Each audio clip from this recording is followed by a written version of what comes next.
fue un placer estar justamente compartir con los estudiantes de historia y de arqueología ese año. Y el 2013 di clases en la Universidad Católica de Quito, y el año pasado, ya estando en la Universidad de Bonn, el servicio académico de Alemania me mandó a dar clases a la Pontificia Universidad Católica del Perú, donde di clases en la maestría de estudios andinos, que seguramente ustedes también la conocen porque es una maestría muy renombrada. Y a mí me ayuda y me enriquece también ver las diferentes trayectorias que tienen las universidades latinoamericanas en comparación con las universidades europeas.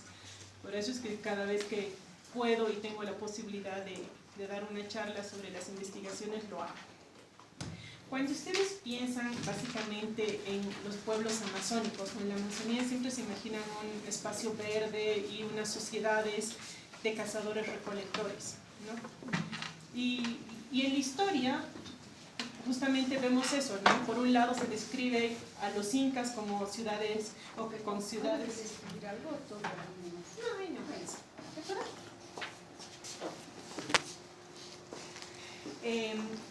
Y entonces cuando ustedes ven, digamos, cómo se representó al imperio inca por parte de los españoles, siempre se habla de sociedades jerarquizadas, etcétera, ¿no? Y también para la parte de los aztecas siempre va a haber esas jerarquías, ciudades, dominios políticos, etcétera. Sin embargo, para la parte amazónica no. ¿Qué hace que sociedades que comparten un mismo espacio tengan tan diferentes cuadros o tan diferentes representaciones? O sea, ¿por qué siempre pensamos que lo inca ha sido lo más, digamos, evolucionado, lo más grande de las sociedades andinas? ¿Y por qué pensamos que en la Amazonía todo ha quedado en un statu quo de cazadores-recolectores?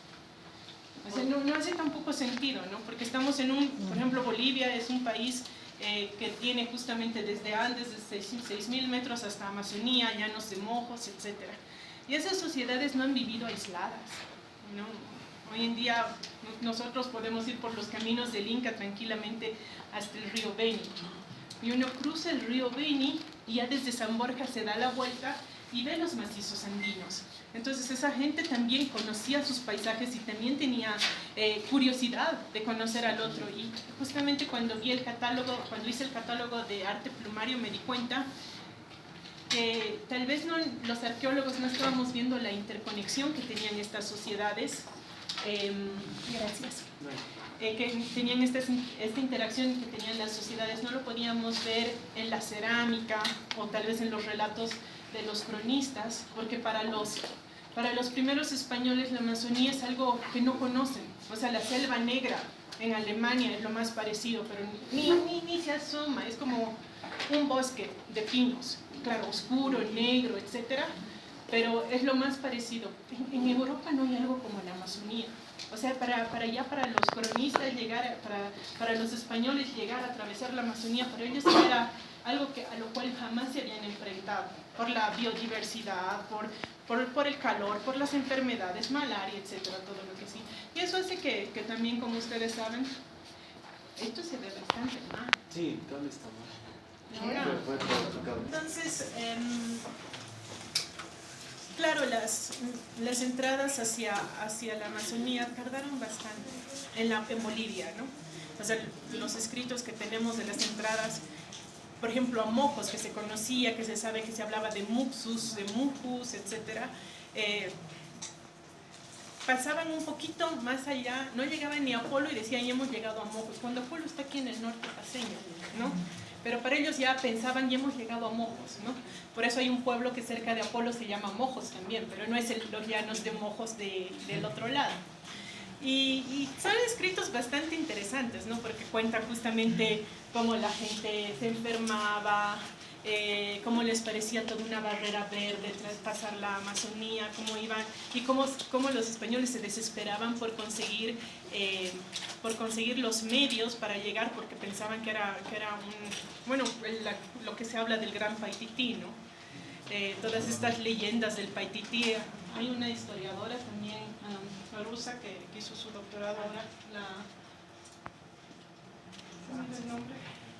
¿Qué otro libro también con Isabel Gómez sobre el Paititi? ¿Se llama? Vera Tuiluneva. Entonces Vera Tuiluneva hace, por ejemplo, una tesis que ha sido publicada el año pasado justamente por la Católica de Lima sobre los escritos del Gran Paititi y ella cómo relaciona el Gran Paititi con mojos. Según los escritos, que digamos los más tempranos son de fines del siglo XVI, la mayoría ya son del siglo XVII, 1600 y pico. O sea, las primeras relaciones del padre Castillo, etcétera, son tardías, son de 1630, de 1660, etcétera. Y ellos hablan, por ejemplo, de que llegan a los pueblos y cada día mueren en los pueblos por lo menos 10 niños a causa de epidemias.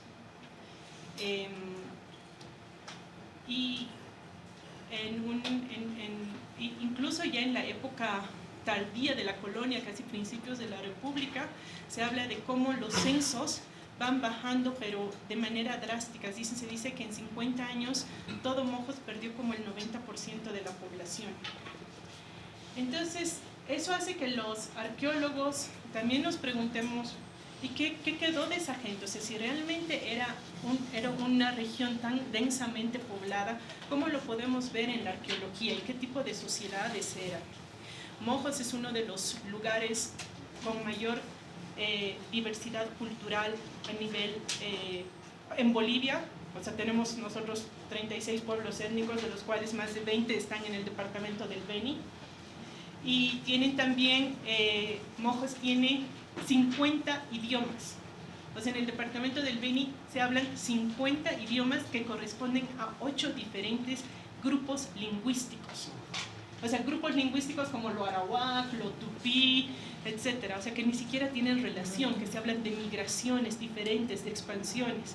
De esos grupos, de esos 8 grupos... ¿Hoy se hablan todavía los 50? No, hoy se hablan alrededor de 20. Se hablaban entonces. Bueno, no sé, de hecho es una cita que la tengo acá de Krebels y de Ana Krebels, que es la lingüística encargada de hacer todos los mapas lingüísticos para Bolivia, y ella dice que es una de las regiones con mayor diversidad lingüística del mundo, o sea, justamente por esos 50 diferentes idiomas. Y eso también es interesante para nosotros, ¿cómo puede desarrollarse un hotspot, o sea, realmente una cosa cerrada donde haya tanta diversidad? Y cómo esa diversidad interactúa y cómo se aísla. Porque también tenemos varios idiomas aislados, ¿no? O sea, digamos, los Takana corresponden a la familia Pano, los mojeños a los arawak, los irionos a los tupí, a los tupí guaraní.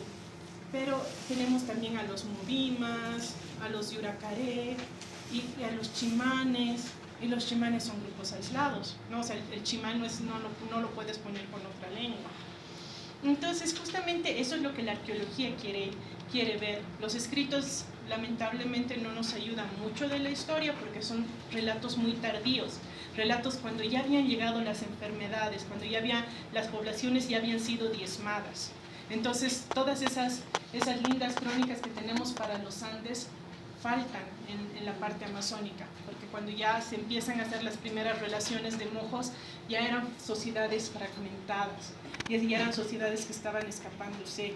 Y esto de que pensemos pero ¿por qué hasta el día de hoy son cazadores recolectores, digamos? ¿No? Sí se mueven, o sea, mucha gente dice son nómadas los grupos en la Amazonía, andan moviéndose. Y en realidad ese patrón de nomadismo es una resistencia que se ha creado, porque también ustedes saben que hubo el auge del caucho, donde muchos pueblos fueron esclavizados y su estrategia de sobrevivir era justamente escapándose. El latifundio, hasta el día de hoy en el Beni es impresionante, ¿no? Teníamos todavía haciendas con esclavitud,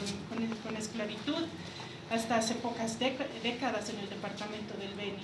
Entonces es lógico que estas sociedades tengan que desarrollar. Perdón, Carla, cree Martínez, ¿no? Que ha puesto el cable al revés,